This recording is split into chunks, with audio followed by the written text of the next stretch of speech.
Deus nunca nos guia, diz Thomas Kelly, a uma intolerável situação de um estado febril ofegante, de uma febre ofegante. Não é Deus que está nos levando para isso. Sabe o que acontece muitas vezes? A gente diz: perdi minha família por causa disso, e perdi o crescimento do meu filho por causa disso, perdi os aniversários, perdi a companhia. Quando você olha, o tempo passou e você não viu nada, não experimentou nada, não tem nada na alma, está num vácuo, num vazio terrível. Mas glória a Deus, que ainda há tempo de a gente rever tudo isso. Glória a Deus, que Deus está nos chamando para mudar tudo isso, para alterar essa nossa rota, para Ele nos colocar no lugar certo, no caminho certo. Você crê nisso?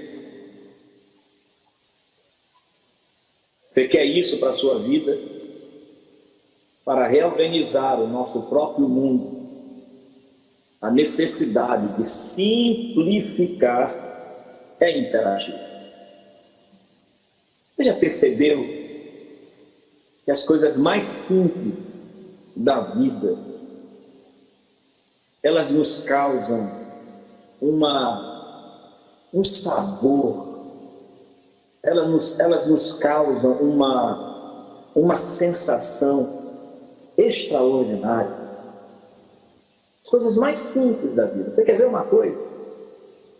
O desenho de uma criança que começou a rabiscar seus primeiros rabiscos num papel, dizendo: papai, eu te amo, mamãe, eu te amo. Isso não é extraordinário para você que é pai, para você que já é avô, avó? Não é algo maravilhoso? Não é algo simples? Eu fui uma vez, queridos, fazer uma viagem missionária no interior de Vigia, lá para dentro. Tive que atravessar o rio com os amigos meus. Eu era bem jovem, eu era adolescente, tinha 17 anos nessa época, faz algum tempo, né? E nós compramos, eu tinha acho que mais 3 ou 4 amigos, todos da mesma idade, 16, 17 anos. Nós íamos fazer cruzadas, né? A gente estava cheio de foguete, queria fazer cruzada. Era empolgação total, mas era uma empolgação, uma santa empolgação. E nós compramos todo o material que precisávamos, e um deles: olha, nós temos um povoadozinho que tem que atravessar. Então nós vamos sair daqui mais 10 horas, vamos chegar lá, já na hora do almoço, para a gente comprar logo aqui um galeto. Compramos um galeto e fomos atravessando. Quando nós chegamos lá do outro lado, era um povoado que quase não tinha povo, né? Era um povo nada. Uma casa aqui, a outra uns 12 quilômetros depois. E começou a bater a fome, sol quente, eu na época de paletó e gravata, todos nós. E aí dissemos: vamos comer então, né? Beleza, vamos comer. Cadê o galeto? A pergunta não foi respondida, porque o galeto não estava lá. Quem estava levando o galeto esqueceu o galeto lá do outro lado. E aí não tinha lugar para comprar. E nós chegamos numa casa de uma senhora muito humilde, que era crente, e nós dissemos qual era o nosso propósito, e ela disse: olha, vocês vão almoçar comigo hoje. Perfeito. Deus, aí nós agradecemos a Deus, oramos ao Senhor: muito obrigado, porque tu és fiel, né? Poder de Deus, sapateando e tudo, enfim. Quando ela serviu o almoço, que nós olhamos, eu olhei para a panela, tinha um peixe dentro de uma água, totalmente água, tipo essa aqui, totalmente transparente assim, não tinha uma corzinha, né? Tinha um bocado de farinha assim, numa cuia, e uma panela cheia de água com peixe, né? Um peixe branco, não tinha um, estava mais pálido morto. E eu olhei assim, nós olhamos um para o outro, mas nós demos graças a Deus. Meus queridos, era só água e sal, mas estava, não dava na boca agora, estava uma delícia. E sinceramente, querido, eu não sei se estava uma delícia, porque de fato estava uma delícia, e a mulher conhecia o que ela estava fazendo, ou se estava uma delícia por causa da presença de Deus, que nos fez saborear aquilo naquela simplicidade e na alegria daquela senhora que estava nos servindo. Que momento precioso, que momento lindo. Os momentos mais preciosos da minha vida aconteceram na simplicidade. Quando eu ia, ainda adolescente, na casa da minha avó. Minha avó era analfabeta, ela não sabia ler. Eu chegava lá na casa dela no finalzinho da tarde, 17h30, 18 horas. Quando ela me via, os olhos dela brilhavam, porque ela sabia que eu ia lá para ler a Bíblia para ela. E quando eu começava a ler a Bíblia, ela começava a falar em línguas, ela começava a adorar a Deus. Ela não sabia falar, ela era analfabeta, era uma mulher que veio do interior, muito, muito simples, mas ela se alegrava tanto, ela olhava para mim e dizia: ai, meu filho, tu és um anjo. Que momentos preciosos. Então, os momentos mais preciosos da vida da gente estão nessas horas simples da oração, em que a gente resolve desvencilhar de tudo, tirar a ambição e a ganância de querer ter tudo e se dobra diante de Deus, para reorganizar o nosso próprio de Deus. Para reorganizar o nosso próprio mundo, a necessidade de simplificar é imperativa. Caso contrário, nós não conseguiremos encontrar descanso dentro de nós. Não conseguiremos entrar nos profundos e silenciosos recessos de nosso coração. Lá, onde as melhores mensagens de Deus nos são comunicadas. Se por muito tempo vivermos nessas condições, nosso coração, os nossos corações ficarão gelados em relação a Cristo e acabaremos nos tornando alvos da sedução no mundo perverso. E que perigo nos assediarão se chegarmos a esse estado. Você sabe do que eu estou falando, eu sei que você sabe.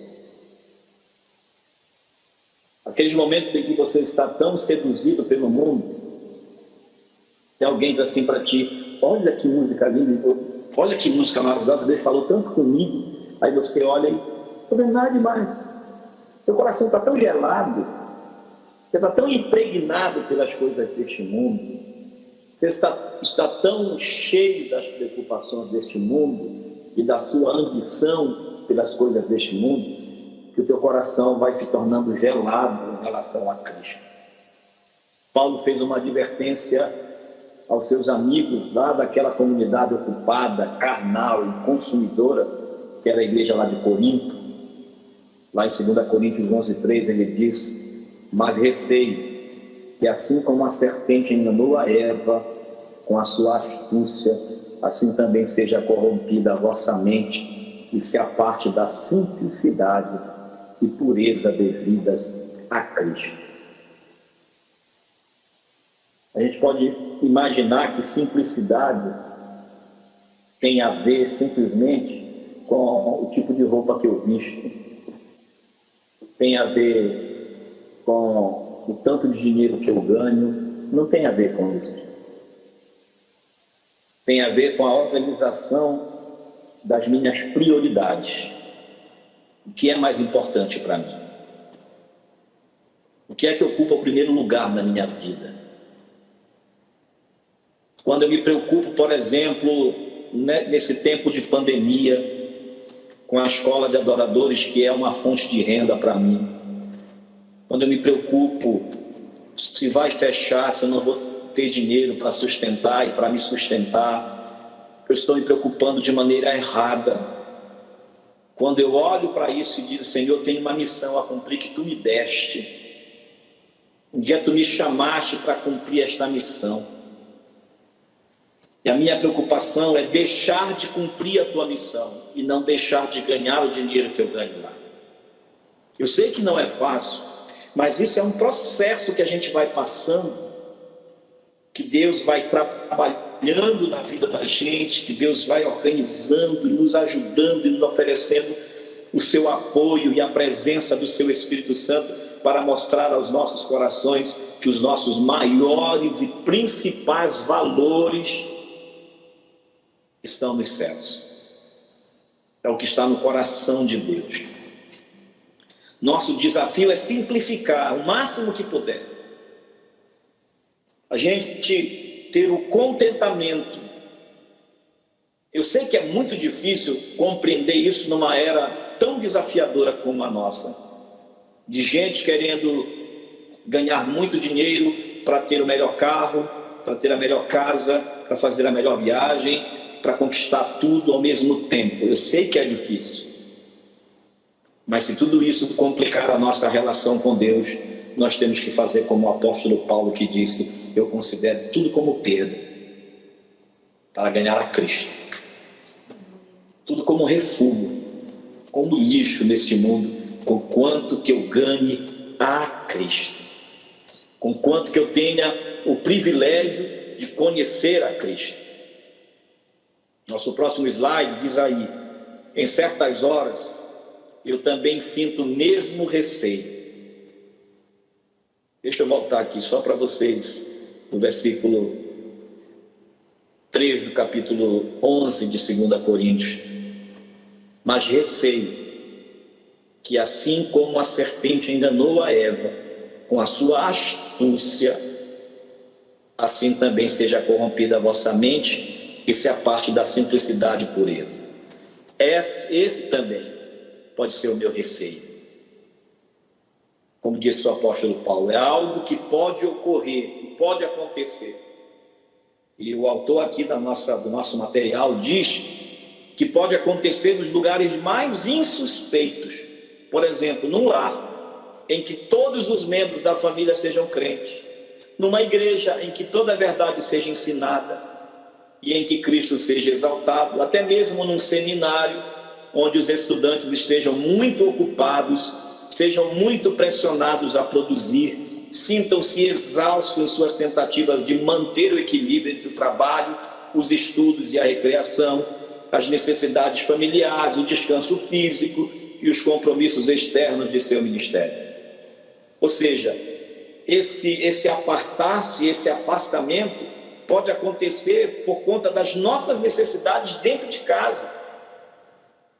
A gente pode estar tão pressionado a tentar suprir as demandas domésticas, as demandas da casa, que a gente esquece que a principal demanda de dentro das nossas casas é Deus.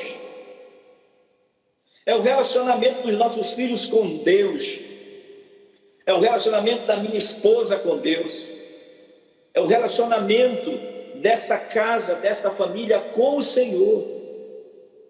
Mas eu estou tão preocupado em que essa família seja eu coloco isso de forma tão intensa diante de mim, dizendo: não, eu me preocupo com o sustento da minha família, eu sou um homem responsável, minha família não vai passar fome. Maravilha, mas se a tua família está raquítica espiritualmente, ela vai entrar em derrocada, ela vai sofrer, porque a sua mente está ocupada com a coisa errada, está dando a maior importância para aquilo que não é o mais importante.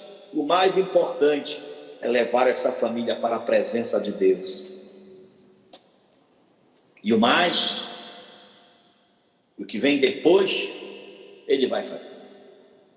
É muito fácil você identificar, quando você conversa com uma pessoa, quais são os valores principais dessa pessoa. Quando a fala dessa pessoa tem a ver só com as coisas materiais, só com as suas estratégias de ganhar dinheiro, só com os seus recursos financeiros, só com a sua corrida louca por ganhar dinheiro, por ganhar prestígio, por ganhar fama, por se completar financeiramente, por ter sucesso. E você fala, e como é que está a sua vida com Deus? Não, mas isso aí, eu estou só tentando resolver isso, depois eu resolvo. Quando o seu vocabulário começa a ganhar outras palavras, o seu curso de palavras começam a deixar de falar em oração, em vida com Deus, em palavra de Deus, em santidade, em jejum, em serviço na obra. Quando essas palavras começam a desaparecer desse fluxo de palavras, desse rio de conversas numa pessoa, você já sabe que o coração dela está cheio de outra coisa menos de Deus. Então, no próprio seminário, na igreja, gente, quando as muitas atividades na igreja me impedem de orar, de buscar a Deus, estou servindo, mas eu não oro, que adianta? Que adianta você fazer um monte de coisa na igreja e não ter vida com Deus? Nosso papel, muito mais do que trabalhar para Deus, é trabalhar com Deus, é com Ele, porque nós não trabalhamos simplesmente para Ele, porque Ele tem uma missão. A missão de Deus é salvar o mundo, e nós trabalhamos com Ele para salvar o mundo. A missão de Deus é pastorear ovelhas, e a minha missão com Ele é pastorear ovelhas sob o seu cuidado, a sua orientação.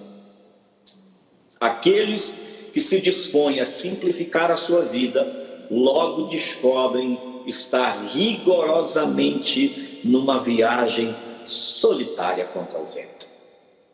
Não é fácil, gente. Eu não sei se vocês todos vão conseguir ficar comigo até o final desta jornada. Não sei quantos vão desistir. Não é fácil. Há muito mais contribuindo para não sermos do que para sermos. Há muito mais concorrências nos tirando disso do que nos trazendo para isso. Mas quando o Espírito Santo de Deus começa a fazer com que os nossos olhos, as nossas mentes, existe uma expressão no coach e hoje nos palestrantes motivacionais, que é virar a chave. E aí a gente vai virando chave, né? Só vai virando chave para aquilo que é errado. Vamos virar a chave certa. Primeiro vamos olhar o que é que nós queremos ser. Eu quero ser visto como um homem bem-sucedido. Deus falou muito comigo, irmãos. E eu já compartilhei isso na nossa comunidade. Deus falou profundamente comigo. Acredito que lá pelo final de 2018, quando eu entrei em 2019, eu já vinha com essa voz no meu coração, Deus me desafiando, Deus falando comigo. Sabe por quê? Graças a Deus, Deus me deu muitos recursos, porque gosto de estudar. Fiz formação em coach, fiz 2 formações em coach, fiz psicologia, fiz neuropsicologia, estudei, li, busquei, participei de tantas coisas para buscar, entender sobre empreendedorismo. Fui atrás. E todas as vezes que eu me manifestava na internet, eu colocava lá alguma coisa, mas como empreendedor, como psicólogo, como coach. E aí Deus começou a me cobrar, dizia, e aí? E o principal? Às vezes até tinha um certo receio de me apresentar como pastor nas redes sociais, por conta daqueles que me ouviam. Eu pensava, se alguém me ouve como psicólogo e sabe que eu sou pastor, nem vai querer mais me ouvir como psicólogo. Mas Deus veio comigo, Deus falou para mim. Ele falou de forma muito interessante. Eu tenho muitos livros, vocês podem ver que aqui atrás tem 10% dos livros que eu tenho. Eu tenho uma porção aqui lá dentro do meu banheiro, tem uma prateleira lá cheia de livros também. Lá no quarto da Raquel tem livro meu lá também. Lá na minha sala, lá na escola de adoradores, tem mais um monte de livros. Lá na escola de adoradores, lá numa cozinha que tem lá, tem uma parte lá cheia de livros. Eu só uma vez ganhei mais de 12.000 livros. E eu, um dia olhando para aqueles livros, Foi assim que Deus começou a falar comigo. Deus disse assim: tu ainda vais ler esses livros? E eu olhei assim, provavelmente, mesmo que eu queira ler todos eles, eu não tenho tempo mais de vida para ler todos aqueles livros. Se eu vivesse mais 60 anos, talvez eu não conseguiria ler todos aqueles livros. O que é que tu estás fazendo aí? Só para enfeitar as tuas estantes? Só para você dizer, né? Tá, e tem muitos livros. E eu comecei, então, já sei o que eu vou fazer. Comecei a doar. Doei vários livros lá na igreja. Doei para muita gente livros. Vou fazer ainda isso. Eu tenho só meus livros técnicos, que eu não posso me desfazer deles. Mas doei muitos livros e vou continuar doando outros livros. Só que eu estou pensando que Deus está falando comigo só sobre os livros. Só que Deus estava só usando de uma parábola para falar comigo. Porque Deus falou comigo o seguinte: e o que eu te dei? O que está aí no teu coração? O que tu aprendeste? O que está na tua mente? Deus me deu uma mente abençoada. Deus falou comigo quando eu tinha 15 anos de idade. Quem eu seria no seu reino, na sua obra. E Deus falou: e o que eu te dei? Eu comecei a estudar o Evangelho, estudar as coisas de Deus, desde 15 anos, quando aceitei Jesus. Eu tenho a apostila que eu escrevi com 16, 17 anos. Naquela época ainda na datilografia ainda. Fora que eu escrevi na muñeca mesmo. E Deus disse: e aí, vai ficar? Tu não precisa doar? E eu comecei então a me desafiar a escrever. Hoje eu estou escrevendo meu devocional diário. Aí já estamos quase no final do mês de abril. Então já temos pelo menos aí quase 120 devocionais só no livro dos Salmos. Fora que eu comecei em junho do ano passado em outros textos. Então diariamente eu já tenho acho quase 300 escritos aí. Eu escrevo todo dia. Porque é isso que eu quero. Essa é a minha prioridade hoje. Essa é a minha prioridade. É pregar o Evangelho, ensinar o Evangelho, é ministrar a palavra de Deus, é ser instrumento de Deus. E eu preciso, para que eu tenha isso, eu preciso simplificar a minha vida. Então não tenho mais como ficar me envolvendo com muitas coisas. Eu preciso me envolver com aquilo que é essencial. Dá para entender isso, querido? Dá para entender? Dá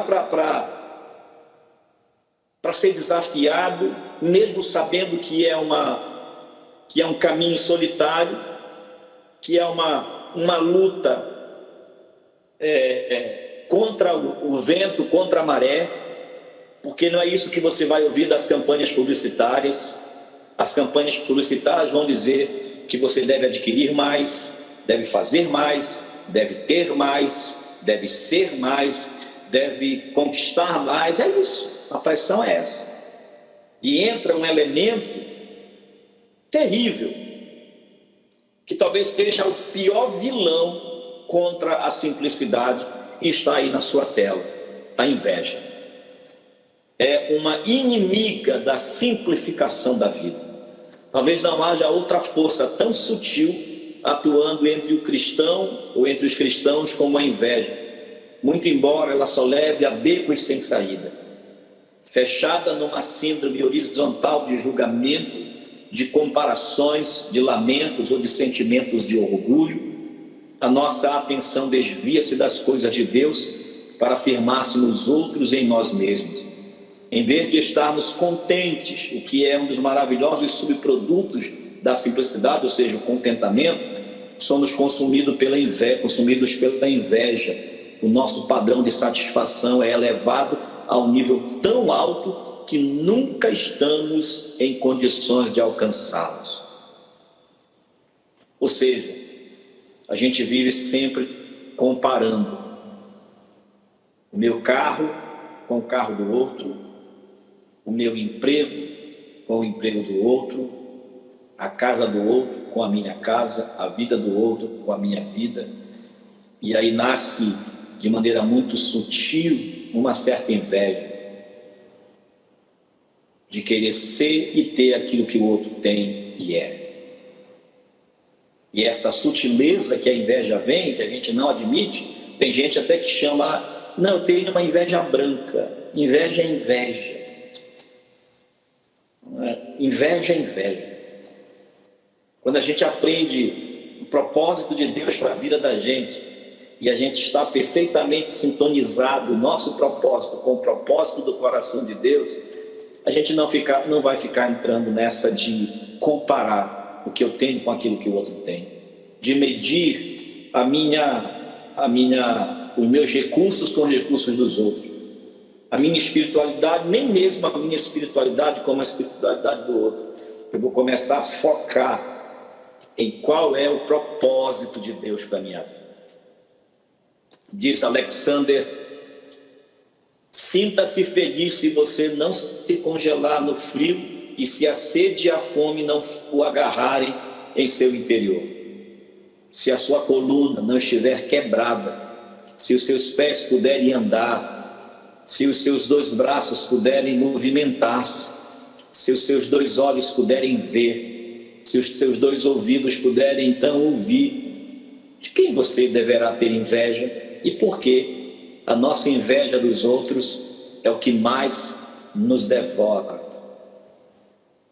Quando a gente começa a olhar para Deus e a gente começa a sentir satisfação em Deus, queridos, não tem sentimento melhor do que sentir-se satisfeito em Deus. Deus ser a fonte do nosso contentamento. Não andeis ansiosos por coisa alguma. Que o teu coração esteja tão impregnado pela presença de Deus, que tomar café preto seja tão bom quanto você estivesse lá num banquete, que comeu uma farofinha de ovo lá na sua casa. Com a presença de Deus é melhor do que os grandes banquetes. Eu já contei uma história, eu sou um homem de muitos casos, eu conheço muitos causos, de um amigo meu, pastor, que foi para uma cidade do interior para pregar. Ele ia pregar no sábado e no domingo. Então, no sábado à noite, ele chegou no sábado pela manhã, o pastor levou para almoçar na casa dele. À noite levou para um restaurante para almoçar, mas à noite mesmo já anunciou que o pastor iria pregar na escola bíblica no outro dia, e se tinha algum irmão na igreja, alguma família que pudesse levar aquele pastor para a sua casa para almoçar lá na sua casa. E aí imediatamente uma irmãzinha lá atrás já saiu toda animada, levantou a mão e disse: ele vai comigo. Maravilha, irmão. No outro dia, escola bíblica, o pastor pregou e a irmãzinha já estava lá toda entalcadinha, pronta para esperando o pastor. Quando terminou o culto, ela foi lá com o pastor: pastor, vamos, hoje o senhor vai almoçar na minha casa. Uma satisfação, uma alegria maravilhosa. E ela foi, e ele foi com a irmã. Chegou lá, ela foi lá para a cozinha, mandou ele ficar lá na sala, que ela ia arrumar, e disse: pastor, venha para cá, sente logo aí à mesa, a gente já vai conversando e falando com Jesus juntos. Aí conversavam, ela dizendo da mensagem. Daqui a pouco ela vem com uma vasilhazinha com arroz branco e colocou lá o arrozinho em cima. Daqui a pouco ela veio com um prato com várias rodelas de tomates cortados. Aí ele lá esperando: o que será que vai vir? O que será que vai vir? E depois ela veio: pronto, pastor, agora vamos orar, vamos agradecer a Deus. Aí ele olhou assim e o almoço era as rodelas de tomate e o arrozinho. E aquela irmã disse: pastor, o senhor pode agradecer a Deus. E o que ele sentiu ali, querido? Foi Jesus. Foi Jesus aqui naquela mulher. Ele não estava almoçando com uma mulher simplesmente. Ele estava almoçando com Jesus. E com Jesus, querido, seja uma rodela de tomate, seja um punhado de arroz, seja um pedaço de peixe dentro de um caldo branco, de uma água com sal. Com Jesus, querido, seja uma farofinha de ovo e um gole de café preto. Com Jesus, seja peixe, seja pão, seja nada, com Jesus está tudo bem. Com Jesus é satisfação. Com Jesus ele não precisa de mais nada. Se Jesus é presença real na vida da gente, se Jesus é real no coração da gente, não precisa de mais nada. Se tiver, aleluia, porque comer picanha com Jesus também é maravilhoso. Mas comer ovo frito com Jesus também é lindo, é maravilhoso, a presença dele. Vou passar aqui para vocês a próxima tela, para reiterar o movimento inicial em direção a cultivar uma intimidade com o Todo-Poderoso. É essencial que reorganizemos a nossa vida particular. E isso requer que abaixemos o nosso ritmo e que acabemos com toda a inveja. Duas tarefas difíceis que ninguém mais pode fazer em nosso lugar. Além disso, é tolice dizermos a nós mesmos que fiquemos inertes, esperando que os ventos desse mundo mudem de direção e soprem sobre o barco da nossa vida para as margens da simplicidade. Isso não vai acontecer. Aqueles que se dispõem a simplificar a sua vida logo descobrem estar numa viagem solitária contra o vento. E para livrarmos da confusão, a simplicidade não é simplesmente alguma coisa boa, ela é essencial para isso, mas ela também não é automática, ela vai exigir uma forte determinação de nossa parte. Um barco vai para o leste e outro vai para o oeste, com exatamente os mesmos ventos soprando. É a disposição das velas e não os ventos fortes que nos revelam o caminho para frente. É como você vai organizar suas velas, é como você vai organizar a sua vida, é como você vai posicionar a sua vida. Para encerrar, a frase de Richard Cedil: há uma falta manifesta de influência espiritual no ministério de hoje. Eu o sinto no meu próprio caso, e eu faço minhas palavras de Charles Swindoll. Eu o sinto no meu próprio caso e o vejo no ministério de outros. Temo que haja entre nós um espírito de política e temperamento mundano em demasia. Estamos por demais preocupados em satisfazer os gostos de um homem e os preconceitos de outro. O ministério é um grande e santo trabalho e deve encontrar em nós um espírito simples e santo, mas uma humilde imparcialidade para todas as consequências. O defeito principal dos ministros cristãos é a deficiência de um hábito devocional. E para encerrar, aí está a tarefa da semana. Faça um texto sobre a simplicidade. Escreva um texto sobre a simplicidade. Que é simplicidade para você, por exemplo? Como você pode tornar a sua vida mais simples e como a simplicidade pode ser produto ou subproduto ou produto com o contentamento. Como você pode ter satisfação em Cristo, mesmo em meio à mais simples atividade do dia a dia. Descomplique, simplifique, tire todos os adereços que estão tornando a sua vida sobrecarregada e foque em Jesus. E foque nesse evangelho lindo e maravilhoso de Jesus. Simplicidade. Eu gostaria que vocês fossem lá no grupo e quem não assistiu o vídeo que eu coloquei lá, assista, por favor. E quem quiser se aprofundar mais na simplicidade, leia o livro Celebração da Disciplina que eu coloquei lá também. Deus abençoe vocês. Tenha uma semana cheia do Espírito Santo. Simplifica, gente. É um slogan de uma empresa aí. Simplifica, né? E esta é talvez a grande ordem do dia. Simplifique.